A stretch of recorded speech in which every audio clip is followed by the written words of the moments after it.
தூய்மை பணியாளர்கள் இன்று போராட்டம் துவங்கியிருக்காங்க, கைது நடவடிக்கை மேற்கொண்டு வராங்க கார்பரேஷன்.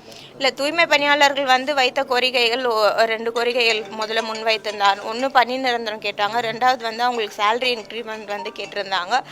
பணி நிரந்தரம் கண்டிப்பாக மாநகராட்சியில் வந்து நம்மளுக்கு இருக்கும் அப்படின்றது தெரிவித்திருக்கோம். என்றைக்குமே மாநகராட்சி கதவுகள் திறந்து வைக்கப்பட்டிருக்கும் அப்படின்றது தெரிவித்திருக்கோம். நிறைய பேர் வந்து பணியில் வந்து சேர்ந்துருக்குறாங்க. 2வது வந்து சேலரி இன்க்ரிமெண்ட் கேட்டிருந்தாங்க. இப்போ அதுவுமே வந்து இன்க்ரீஸ் பண்ணி 761 வந்து நம்ம மண்டலம் 5, 6க்கு கொடுத்துருந்தோம். கூடுதலாக பிற மண்டலங்களுக்கும் வந்து கேட்டிருந்தாங்க. 9லேருந்து 15 இருக்கக்கூடிய மண்டலங்கள், அதே போல் 1, 2, 3 மண்டலங்களில் கேட்டிருந்தாங்க.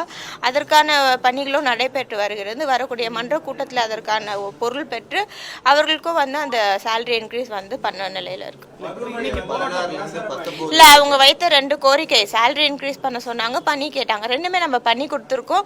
இன்னைக்கு வந்து அவங்க கோரிக்கை வைக்கிறதா வந்து ரிப்பன் மாளிகைக்கு வர்றதா தெரிவித்திருக்காங்க. இன்னும் வரல, வந்த பிறகு வேணும்னா பார்க்கலாம். பிளே ஸ்டோர் மற்றும் ஆப் ஸ்டோரில் இருந்து பாலிமர் செயலியை QR கோடு மூலம் பதிவிறக்கம் செய்யுங்கள். செய்திகளை உடனுக்குடன் பெறுங்கள்.